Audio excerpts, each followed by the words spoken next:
Adián Panecuna, ¿cómo está usted, hermano y hermana? Estamos aquí nuevamente en Al Rojo Vivo. Como se prometió, pues íbamos a hacer un análisis de lo que ha sido la ascendencia de la señora Keiko Sofía Fujimori. Así que tenemos preparado un programa de hoy para tratar ese y diferentes temas. Así que iniciaremos por quizá algunos datos curiosos primero y luego poco a poco iremos avanzando en parte de la historia de lo que ha sido la colonia japonesa en el Perú y en particular la del señor Alberto Fujimori y cómo es que llegamos entonces de dónde viene, pues en todo caso, la señora Keiko Sofía Fujimori, ¿no? Entonces, iniciaremos, ¿no? Entonces, Jonathan, a ver, empezaremos. En 1820 sale este libro, Manco Cápac. Ese mismo año, la colonia japonesa regala por su centenario a el Perú una estatua de Manco Cápac. Manco Cápac, ¿no? Como ahí lo escribe. Siguiente, Jonathan, a ver. Es un libro que plantea una teoría muy interesante. Plantea que el origen de los incas sería japonés y que por lo tanto habrían cruzado el Océano Pacífico por las corrientes ya conocidas, que en anterioridad también pues el mismo autor, tiene mucha información interesante el autor, es de 1920. Bueno, siguiente.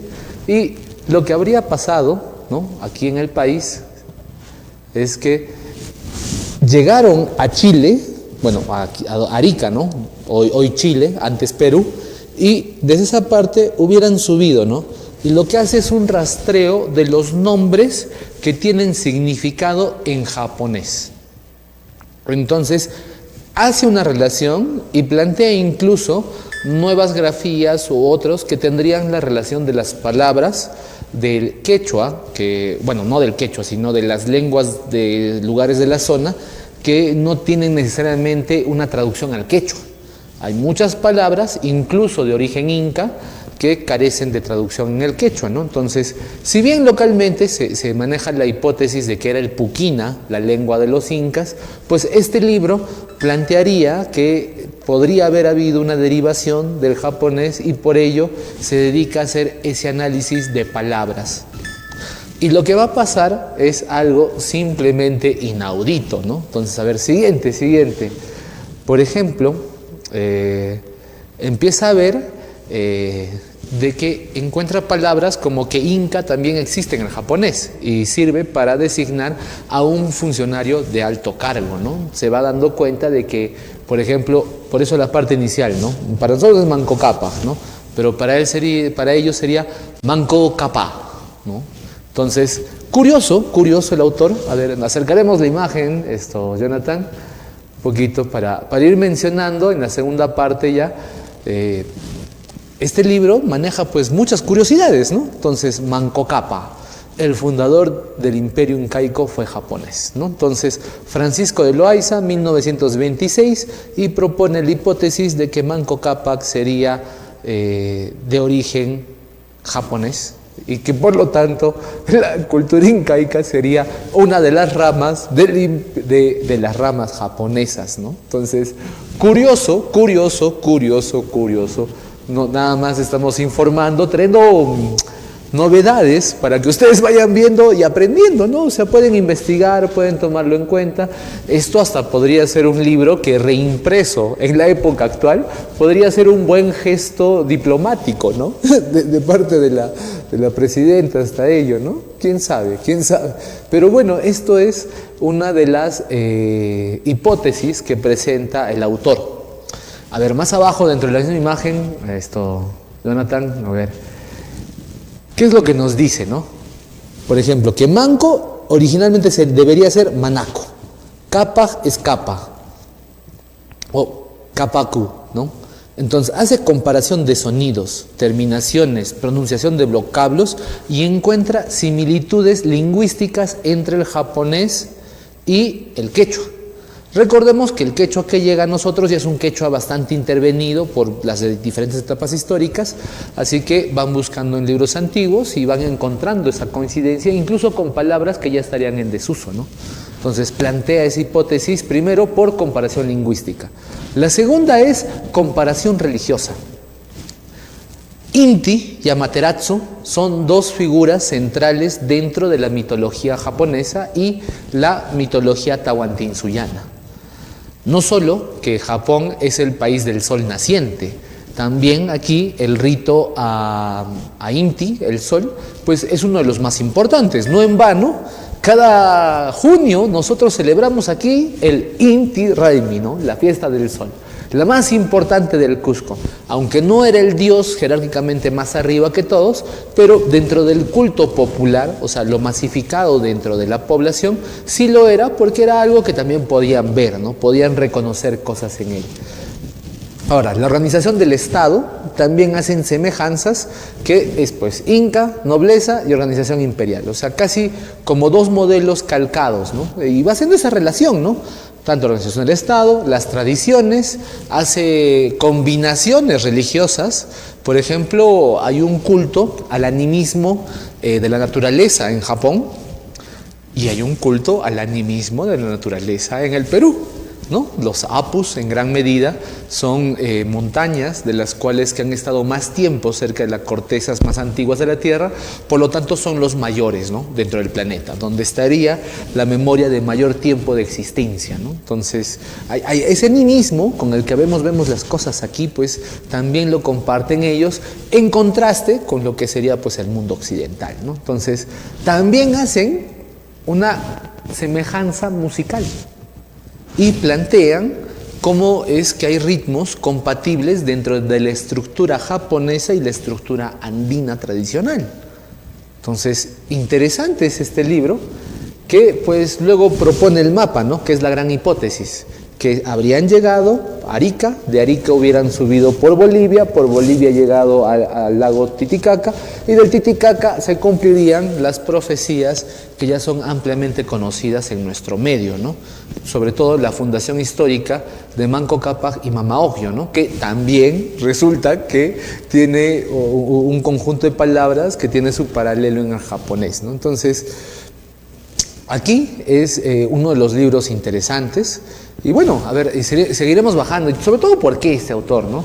Porque muchas de las ideas que hoy circulan en nuestro medio siguen viniendo de esta época, y quizá hoy están agarrando más fuerza de la que en otra etapa de la historia tuvimos, ¿no? Entonces habla de la simiente japonesa, perlas del oriente, el Inca piadoso y justiciero, ¿no? Una construcción heroica de la figura incaica, y luego Cahuide no existió, y los chinos llegaron antes que Colón.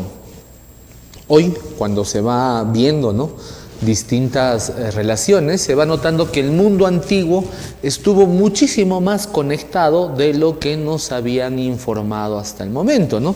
O al menos en el que la gran mayoría de nosotros estudió pues en la educación básica regular. La educación básica regular, que es la educación dada por el Estado, pues también tiende a quizá ciertas cosas incompletas, que sería interesante, a la luz de que se está dando toda una reforma en el Cusco, pues también la pueda liderar el Cusco, planteando tal vez hasta la libertad de cátedra histórica para poder tocar más temas, ¿no? Y así estarían yendo en competencia en situaciones, porque si algo he aprendido de estos años en el tema histórico es que parece no haber, o sea, es una ciencia, ¿no? Sin embargo, como ciencia, pues, y los vestigios que sirven para estudiar el pasado, pues, son tan limitados que no permite adecuadamente poder realizar una correcta visión o evaluación del pasado al punto que nos gustaría, ¿no? Por ejemplo, a partir del último programa que se estuvo hablando de cómo, por ejemplo, el gran debate de la familia va a ser el debate en este siglo XXI, incluso ya hay quienes plantean la posfamilia, pues es en el fondo un debate cultural, que debería tener esa categoría de hasta alcanzar un nivel filosófico, ¿no? De si estamos generando sociedades para un tipo de sociedad que ya está dejando de ser, o es más bien una lucha por las culturas, y en ese sentido habría culturas de Occidente, de las nuevas culturas, que no deberían generar influencia en lugares que todavía tienen vieja cultura occidental, puesto que son diferentes y no debieran mezclarse, ¿no? Hay todo un debate ahí. Incluso esto de los chinos llegaron antes que Colón fue uno de los argumentos dados cuando se inauguró el puerto de Chancay, ¿no? Que muchos a veces hacen la referencia simbólica con Shanghái. siendo esa relación de palabras, pues parte de la raíz para indicar también una cierta historia común entre Perú y China, ¿no? Entonces, 1920, Perú fortalece relaciones internacionales y Japón fue el primer país en establecer relaciones diplomáticas con un país latinoamericano. Perú fue el primero en darle la mano a los japoneses. Bueno, 1920, una curiosidad histórica, es que la comunidad japonesa le dona un monumento de Manco Cápac en Lima, como el símbolo de amistad entre los dos países. O sea, no como el señor López Aliaga, que inauguró la estatua de Francisco Pizarro, sino esta vez inaugurando la del primer emperador del Imperio Incaico, Manco Cápac, ¿no? También sale el libro, ¿no?, en 1926, después de estas relaciones. Y bueno, los legados que van generando es que, si bien hay un acercamiento, pues empieza a generar nuevas corrientes de pensamiento para ver qué tal si realmente las relaciones entre el mundo antiguo son más altas de las que hoy en día creemos, ¿no? Se ha encontrado genética, digamos, de los países nórdicos en ciertas zonas de la selva peruana, ¿no? O sea, esas curiosidades que hoy permite estudiar el genetismo son bastante interesantes, puesto que cambia la perspectiva sobre si el ser humano es o no es un ser migrante. Y al ser un ser migrante y pensar el territorio y la historia, y lo pensáramos en el gran pedazo del tiempo, pues habríamos que entender que todas las comunidades humanas han estado en constante movimiento y eso ha marcado la historia que hoy conocemos. Así que todo regionalismo es un arcaísmo casi incivilizatorio, puesto que podríamos ver que no habría diferencia entre ningún ser del planeta, ¿no?, de forma objetiva, ¿no? Entonces, esos son los debates que también se abren hoy en día, que incluso habla de esto del globalismo y el nacionalismo, ¿no? El globalismo es el intento de crear una cultura internacional en la que todos los países pues puedan interactuar con una serie de valores morales que pues les permitan interactuar libremente entre ellos, ¿no? Tiene por contraposición los nacionalismos, que involucra el hecho de que dentro de esta cultura internacional hay ganadores, perdedores, hay aventajados, desventajados, y al final todo deseo de homogenización tiende a beneficiar al status quo, ¿no? Entonces apelan a eso, y que la única forma, por lo tanto, es la resistencia cultural como la construcción de civilización en todo caso, ¿no? Entonces, este debate está hoy en día en boga. Son los últimos días también de la Organización Nacional, de la ONU, y el trabajo que vino dejando desde la Segunda Guerra Mundial, y ahí es donde vamos a venir ahora. Bueno, siguiente, Jonathan, puesto que, como pueden ver, el autor es interesante, ¿no? Entonces, lo que pasa entonces es que llega en 1890, pues, la primera embarcación proveniente del Japón, después de que vamos a entender el proceso histórico del momento, ¿ya? En el siglo XIX está llegando el señor Ramón Castilla. Ramón Castilla apela a la liberación de los esclavos. Los esclavos eran mano de obra en muchas haciendas. Al verse liberados y no obligados ahí, pues tenían que traer mano de obra. Ahora, dentro de la mano de obra que trajeron, pues muchos de los hacendados peruanos, pues trajeron en primera instancia chinos. Y gran parte de los chinos pues vinieron bajo contratos de trabajo casi esclavistas, ¿no? Entonces muchos de ellos, terminado el contrato o antes de que terminen, pues huían, estaban en condición de extranjeros ilegales en el territorio nacional, y pues bueno, como habían problemas luego diplomáticos con China, puesto que se veían que no todos los chinos regresaban y como siempre habían conflictos, pues obligó a que esos mismos hacendados pues empezaran a negociar con Japón. Japón, ese momento está pasando, para todos aquellos que recuerden una serie de anime llamada Samurai X, ¿no?, donde es la era Tokugawa, la transición a la era Meiji, etc.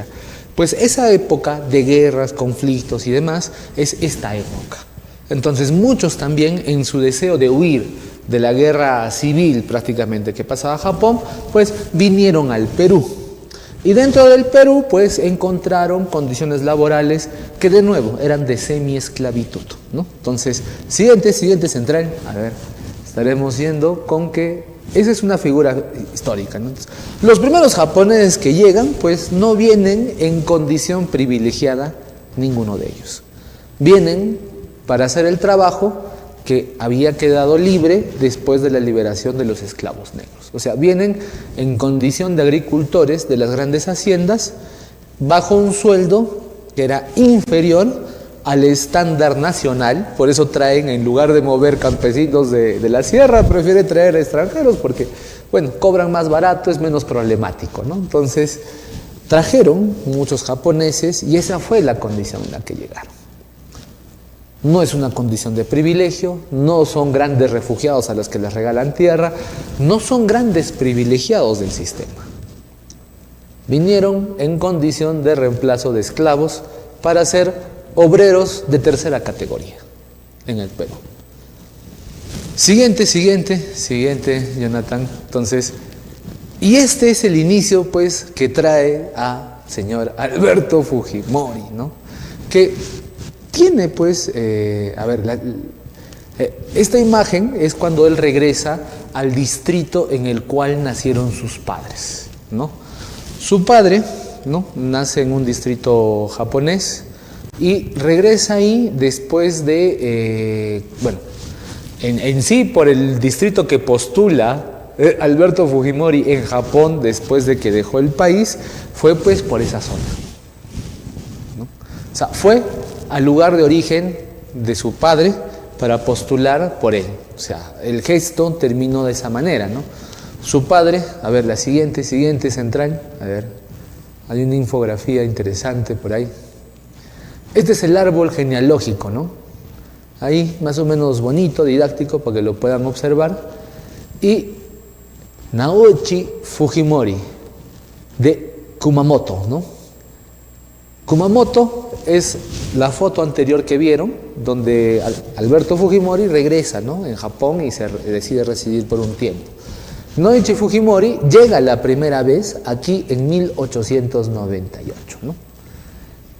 O sea, bueno, nació en esa época, llega para los finales de cuando ya pudo venir en los primeros barcos y regresa a Japón. Desde Japón se casa, ¿no?, su esposa Mutsue Inamoto, y deciden migrar al Perú y se vuelven la primera generación de inmigrantes japoneses en el Perú, ¿no?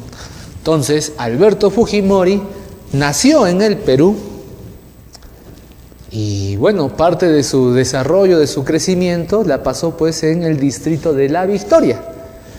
Estudió primero en un colegio japonés comunal, que para la época, piénsalo, están llegando casi en situación de refugiados, ¿no? Entonces, una especie de colegio privado del barrio, donde alguien les enseña todavía algunas cosas en japonés para que no pierdan mucho su identidad. Sin embargo, en inicial ya pasa pues en primaria a otros colegios y Alberto Fujimori termina estudiando en el Colegio Virgen María de la Merced. O sea, sí, Alberto Fujimori es mercedario. Así que es mercedario en primaria y bueno, luego va pasando por diferentes colegios. Sin embargo, como podrán ver, pues la condición de su familia no es pues de las más opulentas. Es así que inician con pequeños negocios, luego pasan a un negocio de mecánica, de mantenimiento y reparación mecánica, para luego empezar a buscar nuevos negocios, ¿no?, nuevas actividades comerciales a las que se dedicara la familia. Como todos migrantes, pues involucran a todos los miembros de la familia dentro del proyecto familiar general. Entonces, en ese proyecto familiar, pues Alberto Fujimori es el segundo hijo de 4 y pasan de las etapas más humildes, él ya llega en una etapa en la que incluso ya para sus etapas de secundaria, pues toman un negocio que es la venta de flores, ¿no?, en una zona más residencial, mucho más privilegiada, y que en parte la decisión de Alberto Fujimori para estudiar ingeniería agronómica es esa, es continuar, incrementar el emprendimiento familiar que ya era en ese momento la floristería. Interesante la forma de pensar, puesto que la forma de pensar de los japoneses en ese momento tiene un impacto a nivel nacional. Todo aquel que va conociendo pues a un japonés lo reconoce disciplinado, ordenado, ¿no?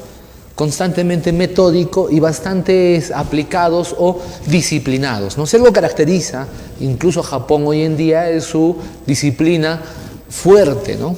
A tal punto que se les vuelve una disciplina tóxica y muchos ya quieren venir a Latinoamérica por nuestra flexibilidad, ¿no? A buscar la tranquilidad para lo que ya muchos toman como exceso, ¿no? Pero bueno, ese es el inicio de la familia Fujimori en el Perú. Sin embargo, hay un suceso interesante que usted tiene que saber del siglo XX. Usted recordará que el siglo XX se caracteriza por ser el siglo de las dos guerras mundiales, ¿no? Entonces, siguiente, Jonathan, a ver, luego ya volveremos a este. Esta es la victoria en el año en que Alberto Fujimori está de niño. O sea, estas son las condiciones en las que él empieza a nacer y va desarrollando su vida. Para que, bueno, muchos ven a Alberto Fujimori pues como una figura muy, no sé, distante del común ciudadano, pero ya estás viendo que viene una familia que llega de cero, se acomoda donde puede. Esta es la victoria entonces, y aquí es donde está pues la colonia japonesa, y en estas condiciones van viviendo y van migrando, ¿no?, a distintos lugares de la ciudad en la medida que a la familia también le va yendo mejor, ¿no? Pero este es el inicio de los Fujimori, ¿no? Bueno, al menos de Alberto Fujimori. Keiko ya es otra historia, ¿no? A ver, siguiente central, vamos a ir viendo, y esta es la que quiero mostrarles. Sakura Maru, el barco que vimos anteriormente, llega en 1899. Ahí inicia la inmigración Nikkei, ¿no?, o japoneses fuera de Japón, ¿no?, que llega primero con 785 migrantes para trabajar en las haciendas, como ya se le explicó, y que, bueno, tiene un problema, ¿no? O sea, esto no tuvo problemas. Hubo una afluyente común, ¿no?, hasta 1941. ¿Qué pasa en 1941? Tú lo recordarás, pasa Pearl Harbor. ¿Qué es Pearl Harbor? Es el bombardeo de naves japonesas hacia el puerto principal de Estados Unidos, en una acción bélica por dominar el Océano Pacífico. Y entonces, ese momento, Perú rompe relaciones diplomáticas con el eje, y Japón era parte del eje. Y ese momento inicia en el Perú lo que se llamará la Odisea olvidada. Porque para empezar, esto no es tema común, nadie sabe cuánto sufrieron los japoneses, es como que todos lo ven, otro extranjero pituco en el Perú, carajo. Pero no, esta época Estados Unidos empieza a exigirle al Perú la deportación de residentes japoneses en el Perú. Y entonces inicia, ¿no?, incluso desde antes, porque ya se estaba cociendo, ¿no?, la idea de que iba a haber guerra.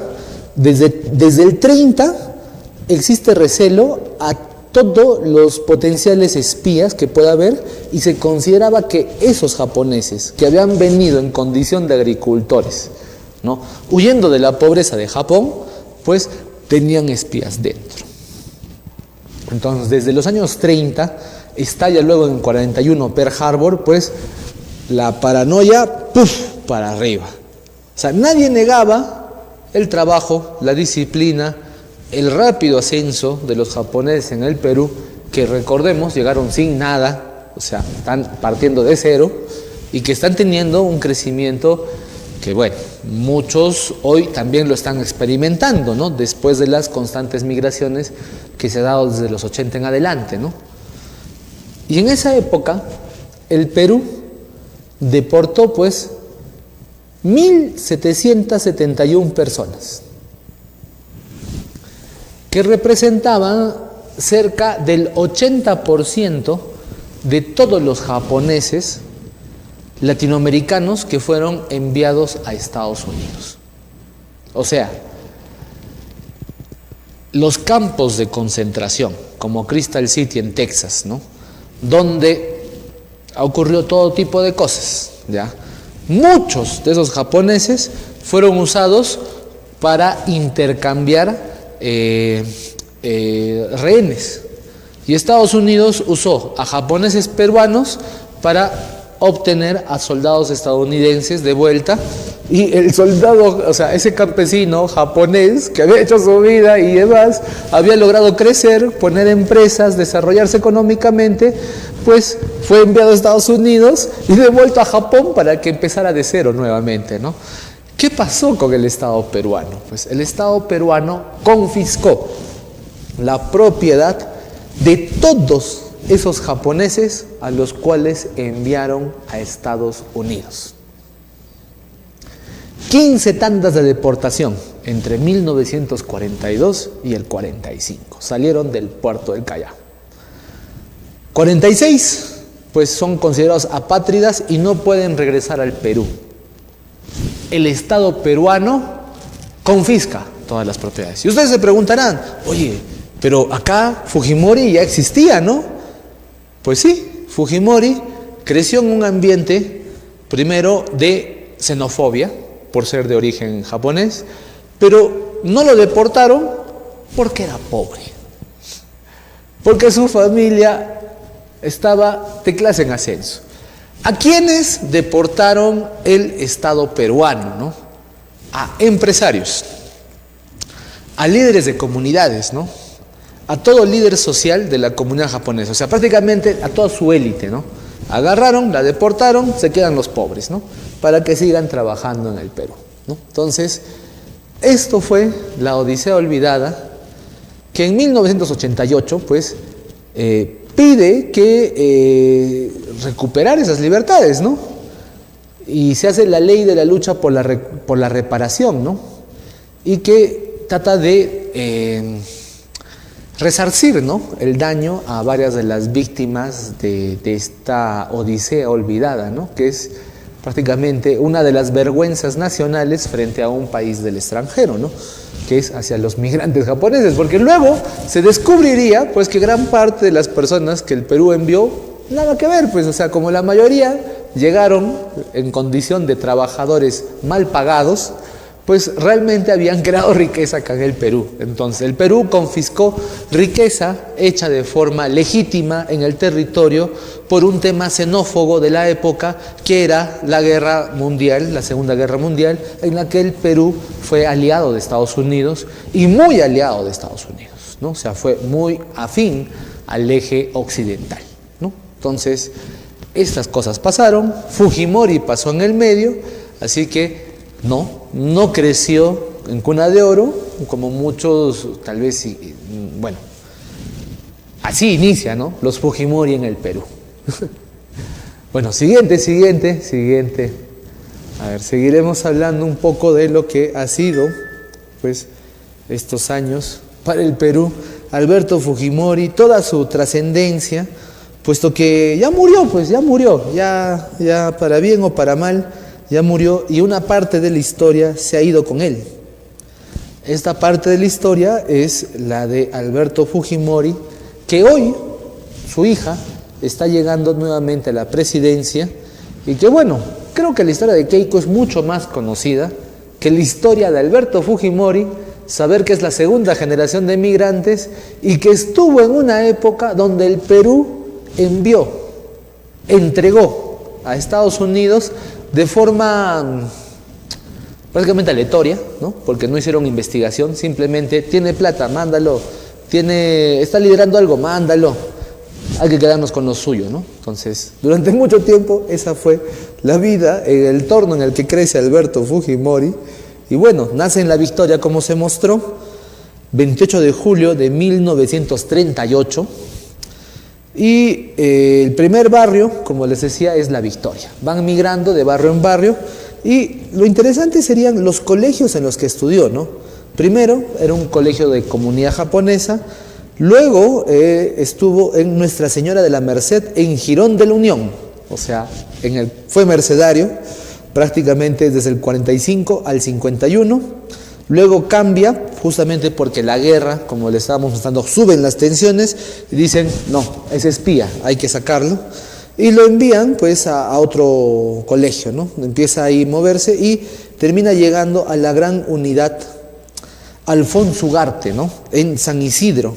Así que prácticamente su educación secundaria la pasa en un colegio estatal. Claro que la gran unidad en la época, pues recordemos Ciencias acá en el Cusco, pues son colegios de clase media para arriba, ¿no? No son tan populares como se ve hoy en día, ¿no? Sino eran más, bueno, en esas épocas gran parte de la población no tenía educación. Pero bueno, en ese momento estudia ahí y su familia cambia de ubicación, se mudan a Surquillo y aquí está un poco de la biografía, ¿no?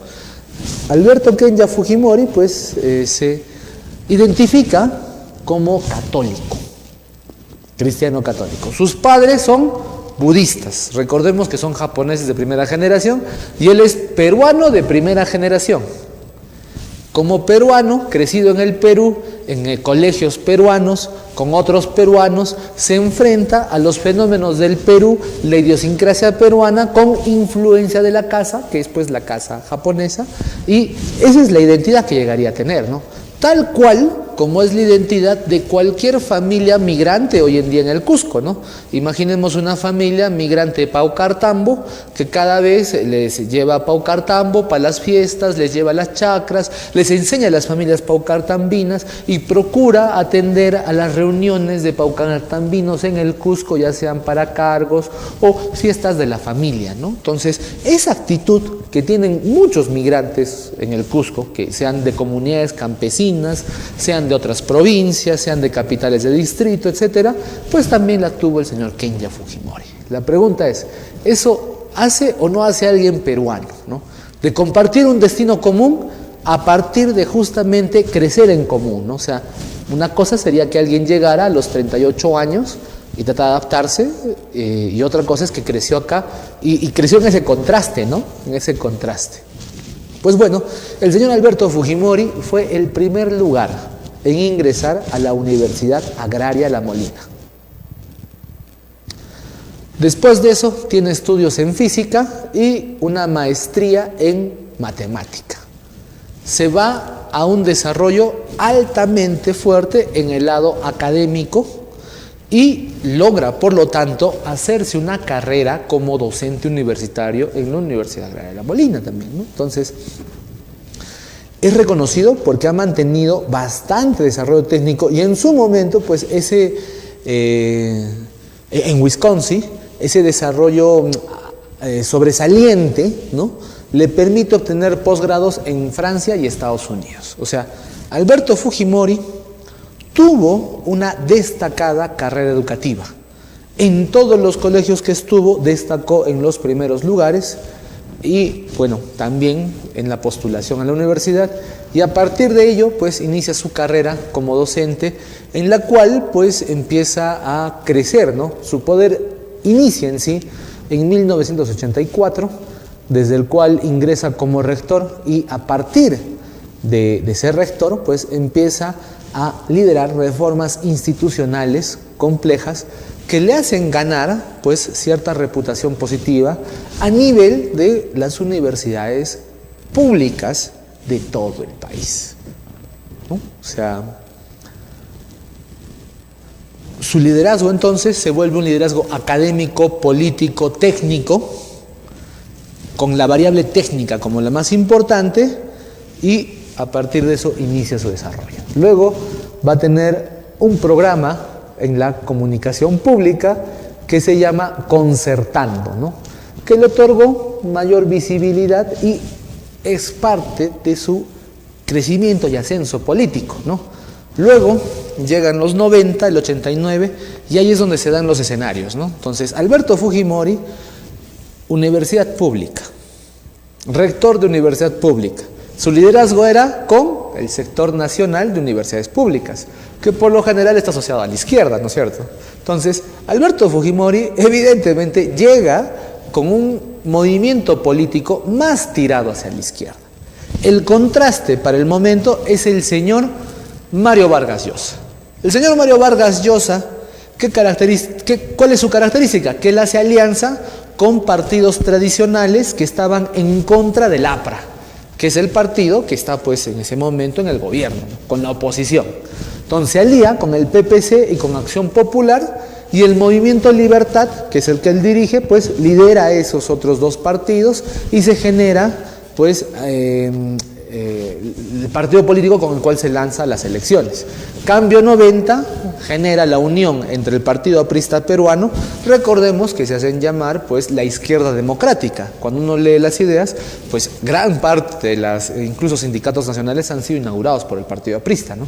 Entonces, esta etapa, el Partido Aprista es también un partido de izquierda, y el gobierno del primer gobierno de Alan García no va a dejar pues a nadie mentir ni engañar que ese gobierno fue un gobierno de izquierda con políticas de izquierda que se parecen incluso hoy en día, casi aproximadamente 40 años después, prácticamente pues, o sea, las mismas ideas, ¿no? O sea, hay mucho del mismo debate, ¿no? Que curiosamente pues debió haber ya terminado, ¿no? Debió haber terminado en su momento, pero bueno, no terminó. Y seguimos viéndolo todavía en elecciones, pero bueno, ahí plantea el Plan Verde, genera este contraste, y Fujimori, pues, como ven, migrante, padres campesinos, ¿ya? Parte de su vida la ha desarrollado, pues, con padres campesinos que siguieron teniendo esa actividad relacionada al campo, pues, en otras actividades, ¿no? Desarrolla una profesión que lo lleva a estar más cercano del hombre rural, que es ingeniería agraria. No es extraño que su gobierno se haya caracterizado, sobre todo, pues por una fuerte política en infraestructura de riego a nivel nacional. Quizá muchos no lo sepan, pero ha sido una de las políticas más agresivas en torno a infraestructura rural que hubo antes, pues antes de Fujimori, ¿qué hubo? No había nada, pues. Entonces llega, se hace fuerte, y desde el 2000 en adelante ese cambio de mirada pues se da en el país, y aunque muchos de nuestra zona rural no lo sepan, pues ese cambio también significó una inversión menos directa del Ejecutivo en la zona rural como antes se tenía. Normalmente en los 90 era una solicitud de la comunidad campesina dirigida al ministerio. El ministerio enviaba un evaluador que hacía las funciones de una evaluación de preinversión. Todos los que pasaban esa evaluación en automático pasaban una parte de inversión, por lo tanto se encargaban de hacer el expediente, y los incentivos remunetarios, o sea, la remuneración era bajo incentivos. Aquellos que aprobaran y evaluaran mayor cantidad, digamos, de comunidades para ver la predisposición a infraestructura de riego, pues tenían un incremento en sus saberes. Igualmente los que hacían los expedientes técnicos. Eso llevó a que en ese momento, pues yo recuerdo, ya que mi padre es ingeniero civil, pues que él pasaba las noches hasta las 2 de la mañana, ¿no? Yo veía, y raro era porque no lo veía dormir, ¿no? O sea, solo lo veía trabajar, cosa que pasaron muchos ingenieros de la época, porque como el sistema daba incentivos por productividad, pues el que menos se empezó a dedicar a producir tanto como si él no existiera un mañana, ¿no? Entonces eso pasó en los 90, que dejó de pasar pues después de los 90, ¿no? Después del 2000 el enfoque de las políticas ha cambiado de idea, y la hegemonía ha sido pues decir, no hay que sembrar cemento, hay que sembrar otras cosas, y la rentabilidad de dicha inversión, pues yo no sé si se llega a ver, ¿no? Pero en su momento se vio, y pues este fue el detalle, ¿no? Ahora, esto quita que el señor Alberto Fujimori haya cometido errores y excesos durante toda su gestión. No, para nada, para nada. El señor debe ser juzgado por lo que haya pasado, que él haya sabido, ¿no? Entonces, bueno. A ver, regresamos entonces a ver central a la figura que es del árbol genealógico, para seguir analizando. Como pueden ver, Alberto Fujimori tenía una historia interesante. Parte de eso se mostró en su gobierno. Su gobierno, también con luces, pues que es las que les menciono, también ha tenido sus sombras, ¿no? Es conocido los casos de esterilización, es conocido algunos casos también de la sanción que él tuvo de la cantuta, aunque hoy en día está en discusión ese tema, no sé cómo vaya a cambiar en el tiempo, pero bueno, podría decirse que fueron tiempos complicados, ¿no? Era una guerra interna y muchos, considero que de tantas personas que he entrevistado, pues consideran que era inevitable tomar decisiones terribles en un momento de crisis. Y que si hoy Latinoamérica tiene el descontrol que tiene, es porque se dejaron de tomar decisiones difíciles en sociedades que aún están en desarrollo, en crecimiento, en disciplina, ¿no? O sea, tenemos informalidad alta, la corrupción es altísima, o sea, prácticamente funcionamiento de la sociedad. No me parece extraño que en la época hayan pagado para que no se lo lleven a su hijo, ¿no? Han visto más de 1000 personas llevadas a Estados Unidos prácticamente para que sean reos en un campo de concentración e inicien de cero en Japón, donde ya habían caído las 2 bombas atómicas y el país había sido bombardeado, ¿no? O sea, los devolvieron a un país en ruinas, ¿no? Bueno, ahí está la primera y la segunda. Y llegamos entonces a la siguiente generación de los Fujimori, ¿no? Que era esto que quería mostrar, ¿no? Parte de los debates que hoy en día se están teniendo es qué significa ser peruano y qué es la peruanidad hoy en día, en el año 2026, siglo XXI, ¿no? Entendiendo que la historia del país no es pues todo los incas. Los incas eran una etnia dirigente que logró aglutinar gran parte del territorio, pero no todo el territorio. Gran parte de la selva nunca fue parte del Tahuantinsuyo y ellos no sienten continuidad histórica en esa parte. Muchas personas ven ya también a los incas como el imperialista indígena y por lo tanto prefieren aproximarse a identidades como la chimú, la nazca, identidades como la lambayeque o de otras culturas, ¿no? También la caray. Incluso en Lima ya se dan cuenta que el nombre viene de un error, ¿no? De traducción, que sería de Rima, del río al cual le deben el nombre, y que habría culturas previamente asentadas ahí, y que incluso el templo de Pachacamaj habría estado ahí, ¿no? Pachacamaj era el dios hacedor de la costa, ¿no? Y Texi-Huiracocha de la sierra. Cuando el Tahuantinsuyo crece, pues la jerarquía coloca a Texi-Huiracocha por encima y a Pachacamaj por debajo, en cierta relación con Inti, ¿no? Y dando una mitología, porque, de nuevo, esto es una expansión cultural. En la expansión cultural también se tiene que buscar mecanismos pues para incluir a los demás pueblos, ¿no? Y lo que hicieron los incas fue muy interesante.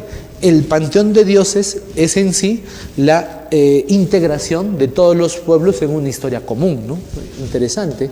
Quizá por ello sus cultos se mantuvieron en gran medida a lo largo del territorio, ¿no? Sin embargo, esta discusión de la peruanidad es, ¿basta nacer en el Perú para ser peruano? Como vemos, Alberto Fujimori tiene 2 padres japoneses.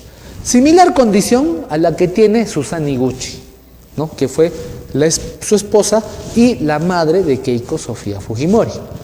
Si uno lo viera desde el punto de vista de la emigración, pues han sido una comunidad que quiso vivir aislada, pero que creció en el Perú y ha crecido pues con cultura peruana. Por eso las modificaciones de la cultura respecto a la de los padres, ¿no? O sea, por ejemplo, el cristianismo, la participación en deportes y otros que han compartido todos ellos, ¿no? ¿Eso les hace suficiente para ser peruanos? No. Y si no, ¿qué condición son? El señor Antauro pues tiene una posición muy radical por el no cacerismo. Sin embargo, el Perú, que ya ha sufrido tantas migraciones, pues tiene esta pregunta a lo largo y ancho del territorio.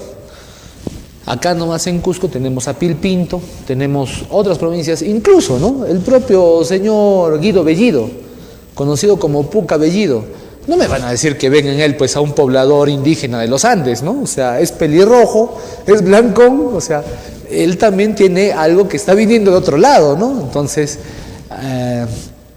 lo que se puede ver es que dentro de los próximos años, quizá la integración que se le exija pues, a los líderes políticos sea cada vez de mayor identificación con el territorio, visto a través de los gestos de matrimonio, ¿no? En general, por ejemplo, cuando uno ve esto a niveles de candidaturas regionales, pues suele ver que muchos candidatos deciden casarse o se casaron con alguien de la región y basado en eso se vuelven una familia de esa región, ¿no? Entonces es alguien adoptado por la región y por eso decide ser candidato, ¿no? Esto pasa a lo largo y ancho del país, ¿no? O sea, no es una condición diferente, la de los diferentes migrantes que se tuviese al respecto de los regionalismos, ¿no? Sin embargo, vale la pena mencionar que la señora Keiko Sofía pues eligió de esposo a Mark Vito, ¿no? Mark Vito es de ascendencia estadounidense, ¿no? Con Mark Vito tuvo a sus 2 hijas, que han sido una sensación en redes sociales, pero que, por ejemplo, es parte de esas críticas, ¿no? Muchos ven que al ser el de origen estadounidense, pues no habría, ¿no? Esa esencia peruana dentro de ellos, ¿no? Sin embargo, pues de nuevo sus hijas han crecido en el Perú y demás, pero quizá, pues, quien llame la atención, bueno, Sachi Marcela se casa con alguien de origen alemán. Y Kenji Gerardo Fujimori, sí se casó con Erika Muñoz, que sí es peruana, 100%, y que plantea algo interesante a través de las críticas que han ido generando, sobre todo a lo que ha sido la familia Fujimori en el Perú, ¿no? ¿Será que la continuidad de los Fujimori ya no sea por el lado de Keiko, sino venga por el lado de Kenji?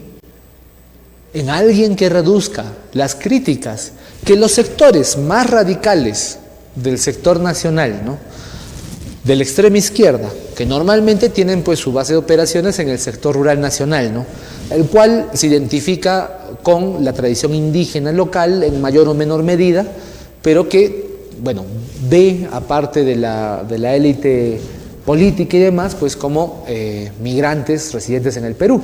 Sin embargo, en este caso ya no sería esa condición, pues sí habría tenido un hijo, siendo que este sería la tercera generación de peruanos que ya demostradamente también tendría sangre de otros peruanos de ascendencias muy superiores, ¿no? Entonces, este ha sido pues parte de lo que es la información de lo que es la familia Fujimori en el Perú. ¿Qué opina usted? ¿Sabía de esto? ¿Sabía? A ver, a la siguiente, Jonathan. ¿Sabía de este pequeño evento que es la gran diáspora, ¿no? del Perú, ¿no? Del Perú, ¿no? La anterior. Ajá. Esta, la Odisea olvidada, ¿no? El destierro a los japoneses peruanos que se realizó en la Segunda Guerra Mundial, la cual han pedido reparación y demás, pero no todos han sido atendidos, y que podría mostrar que en su momento, pues, el Perú fue, pues, terrible, ¿no? Porque no hizo la investigación solo por quedar bien. Solo por quedar bien. Algo que nos recuerda a tiempos más contemporáneos, pues, envió 1.771 personas a Estados Unidos. O sea, los envió para vivir como presos, sin pruebas, sin ser espías, cuyo único pecado sea destacar. Nada más, o sea, su pecado fue destacar. Tener empresas, tener casas, tener cierto liderazgo social, puesto que ya habían logrado asentarse, ¿no? En 2 generaciones, y debido justamente a lo positivo de lo que veían los peruanos, ¿no? O sea, esa generación veía muy buenos hábitos en ellos, pues le dio la popularidad en su momento al señor Alberto Fujimori para llegar a la presidencia. ¿Cómo lo ve usted ahora? ¿Se le tiene una deuda hacia los japoneses en el Perú, los Nikkei, la comunidad Nikkei?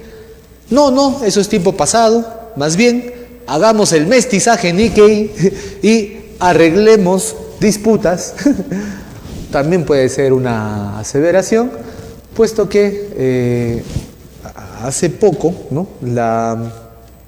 se dio la visita incluso al Cusco, ¿no?, de la emperadora de Japón, de la futura emperadora, y pusieron énfasis, ¿no?, en invitar a los peruanos para poder tener,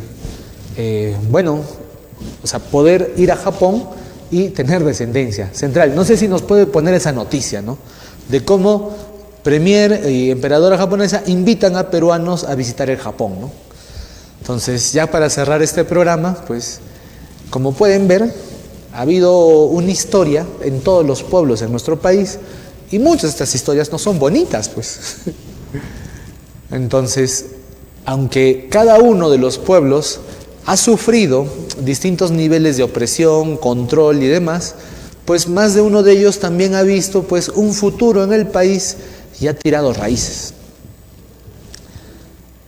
Gran parte de esta explicación o de este fenómeno, a mí al menos me ha hecho entender por qué, por ejemplo, en Puerto Maldonado hay tantos lugares, pues, de ascendencia japonesa, ¿no? Recordemos en Patria, en el mismo Puerto Maldonado, tiende a ser, pues, algo común.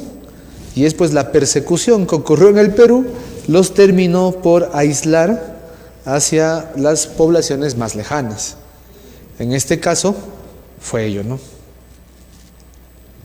Entonces, esto ha sido, ¿no es cierto, estimados televidentes?, pues el programa del día de hoy, en el cual se da la historia de la familia Fujimori, la historia de los japoneses en el Perú y la historia de lo que el Perú hizo con los japoneses. Y bueno, a ver,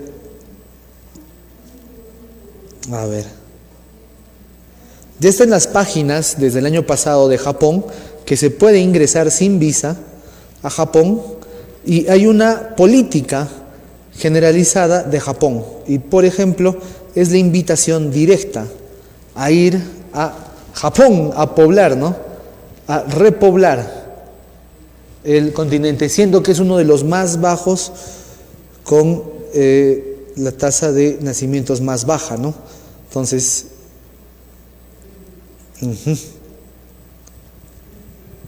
a ver, estaremos enviando para que puedan ver y revisen, ya para despedirnos, cómo es que hemos tenido, y estas políticas están cambiando todo el tiempo, incluso ahora, y dan, pues, al Perú esta visión más internacional. Es lo que se va a venir en estos próximos 5 años. Ventajas, desventajas. El señor Antauro Humala ya dijo, no vaya a ser que los japoneses se venguen de nosotros, ¿no? O sea, él ya lo siente personal, ¿no? Él ya lo siente personal, que ha sido que Japón, pues, pueda vengarse aprovechando la oportunidad de que Japón, pues, tome este evento histórico, ¿no? Sin embargo, pues, habrá que ver, las relaciones han sido positivas, la comunidad japonesa normalmente se ha estado teniendo muy buenos gestos, y quizá incluso los libros y parte de la historia acá mencionada, pues, ocupe un rol protagónico en estos 5 años. Bueno, esto ha sido todo por el día de hoy, la historia de Alberto Fujimori, orígenes, formación, ascenso, desarrollo, la comunidad japonesa en el Perú. Conmigo será hasta el día lunes, Tupananchiskama. Esto ha sido Al Rojo Vivo.